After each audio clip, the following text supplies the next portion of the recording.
I don't know about you, but I'm enjoying this return to the 7 types of riders you'll meet list, so much so that I had to dive in and do one myself. It's classic Yammie Noob, right in the comfort zone of dunking on things people like, the sarcastic tone so people know it's all jokes. Man, sometimes y'all get way too butthurt when we say some things in a video about your favorite thing and take up your sword and shield and start a holy crusade in the comments section. Remember, we're here to give you some knowledge wrapped in a healthy dose of memes so that we can entertain those with the shorter attention spans.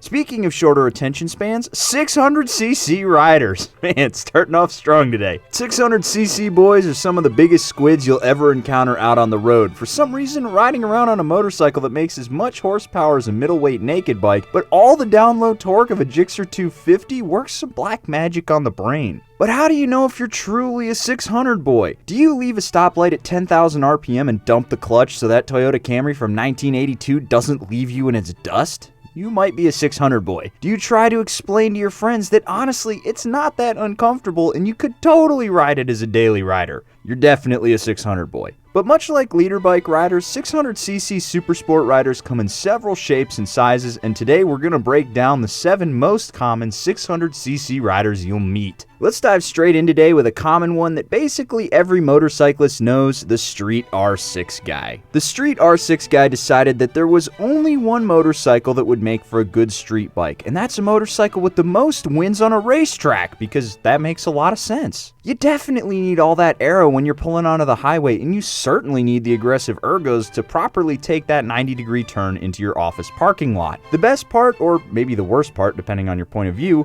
is the R6 rider is such a die-hard street squid that they never take it to the track. Sure, they've gone once or twice, but the suit was too expensive and they didn't want to wad up their pride and joy because they dumped it in the first turn. Here's an interesting mid-video fact for you. The brain of the street squid is wired completely differently. They're so used to pushing their limits on the street, or at least thinking they are because they took that suggested 35-mile-an-hour turn at 45. They can't fathom the fact that they are way too slow around a racetrack to get anywhere near pushing the limits of their bikes. Now, if any of this is hitting a little too close to home, please, I beg you, just take that R6 that's been sitting in your garage to the racetrack. You'll actually enjoy riding it instead of saying you did through gritted teeth because you forgot your ibuprofen at home and your back is killing you. Oh, and you know how you're always having to slow down and get away from that 15,000 RPM scream because some mom van pulled out in front of you? Yeah, that doesn't happen at a racetrack. But who am I kidding? You're still gonna ride your 600 on the street. As someone who's experienced the pain of living with a sport bike myself, there's nothing worse than having your cell phone stuck in your pant pocket. It's just gonna sit there digging in all the wrong spots, and only a motorcyclist understands the pain of having to dig around in their pants at a red light, only to butterfingers it at the last minute and drop it on the ground, shattering the screen like a Fabergé egg. Thankfully, Rokform makes the best solution for you. A stem mount that'll fit into the steering stem of any 600cc, 1000cc, or God forbid, a 300cc motorcycle. Just pop it in and tighten one bolt and you're good to go. It's so easy, even a Gixxer boy could figure it out. When you combine it with their drop-tested phone case, you'll see in real time how far away from 186 miles an hour you actually are. Spoiler alert, it's a lot, but now you'll know for sure. Click that link down below and get the best goodies for your phone in one place, and use the code YN25 to get 25% off your whole order. That's so cheap that even a Gixxer bro could afford it. Speaking of Gixxer bros, number 2 goes to the Gixxer 600 rider. This one is a future squid butterfly in its caterpillar stage. The 600cc Gixxer bro decided that they needed to get on 2 wheels, and that the perfect beginner bike for the job was a race bike from the early 2000s making 125 horsepower and 50 foot-pounds of torque. They're not lying to themselves about keeping it low down in the rev range until they grow into it though. They bought the bike from a Facebook marketplace seller in a trailer park for $3,500 to go full send, and that's what they're gonna do. Man, why am I being so mean to Gixxer people today? I'm not really sure. Let me extend an olive branch for a little bit here. Gixxer 600s are supposed to be one of the hardest pulling 600s out there.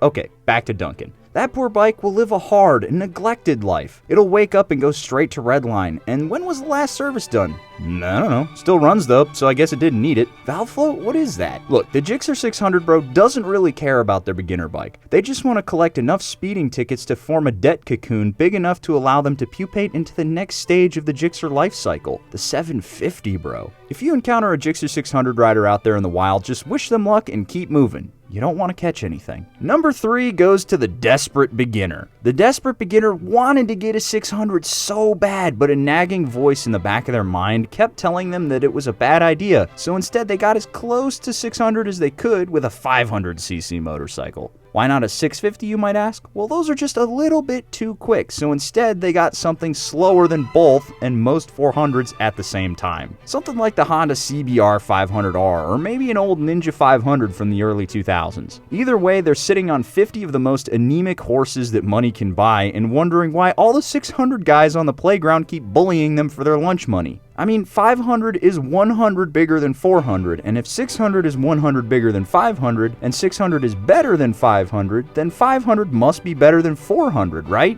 Wrong. Let me break it down real nice and slow for you. Big engine not mean faster. I mean, just look at Harley. They could only squeeze 50 horsepower out of 883 cc's, and they had to go all the way up to 1200 to find 70. Man, talk about diminishing returns. For Harley to hit 100 horsepower, it needs something like 9,000 cc's. Now, as an aside, offended Harley people commenting about the 1250 right now, just remember that thing I said at the beginning, okay? It's gonna be fine. It's gonna be okay. Don't worry. Getting back on topic, the only thing that 500cc rider wants more than to sell their 500 for a 600 is for someone out there to please pat them on the head and tell them that it's gonna be okay. Be the change you want to see in the world, folks. Be nice to a 500cc rider, just for once. Number 4 today goes to the 675cc rider. This one comes in 2 forms. You got the Daytona rider like Yammie, so let's start there. The Daytona rider needed something a little bit different than the usual slew of Japanese 600s. They needed something that was unique and bespoke that requires a bunch of special tools. The Daytona rider is a glutton for punishment because regardless of what they're trying to do on their bike, it's just a little bit harder.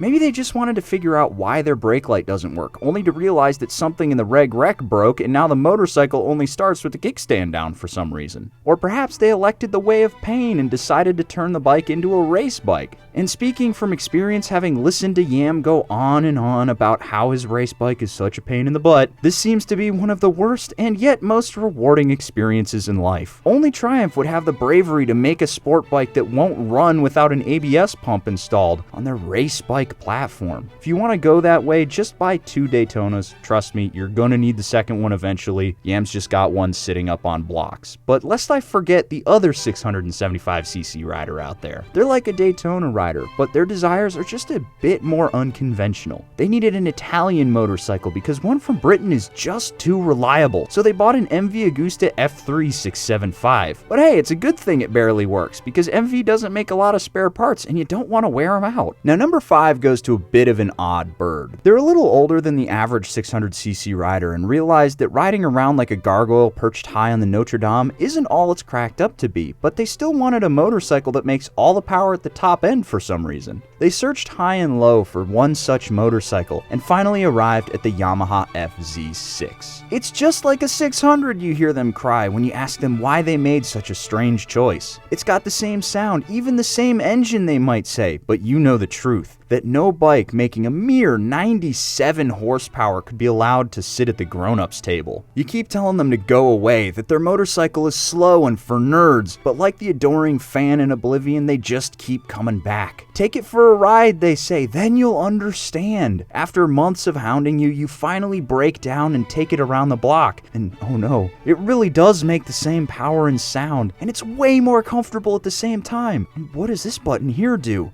Did they install heated grips on this motorcycle? You feel all your prejudices melting away into the warm, welcoming bliss of dadness, and then you return to the parking lot to give the FZ6 rider his motorcycle back, only to realize that he's nowhere to be seen. You look for your 600 and it's gone too. Then you realize with horror in your heart that you were the FZ6 rider all along. It was deep inside you the whole time. You're the one who installed those heated grips. Look at who you've become!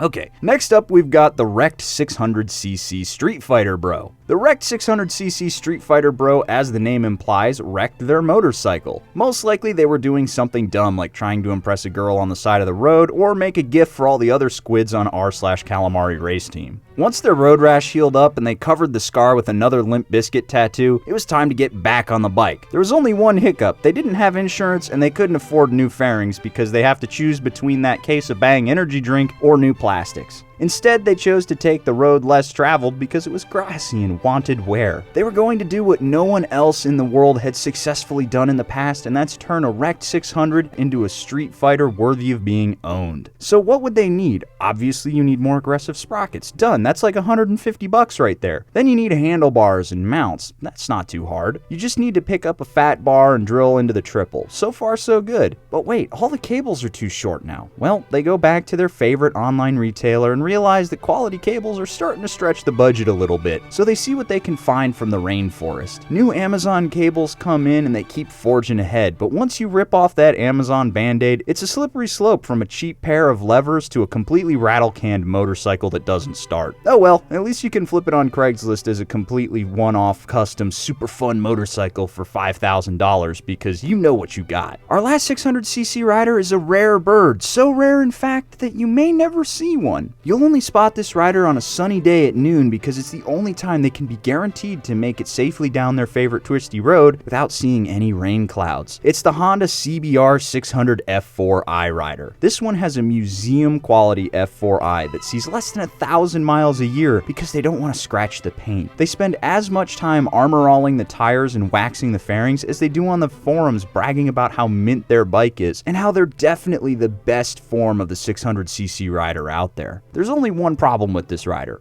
They're not having any fun. What's the point of owning a motorcycle if you're not going to ride it? There's a lesson to be learned from the F4i rider out there. And that's no matter what bike you're on, you need to ride it. Go out and have some fun. Leave the keyboard crusading to the Honda people. Fact, the German version of Average Joe is Otto Normalverbroker, which translates to Otto Normal Consumer.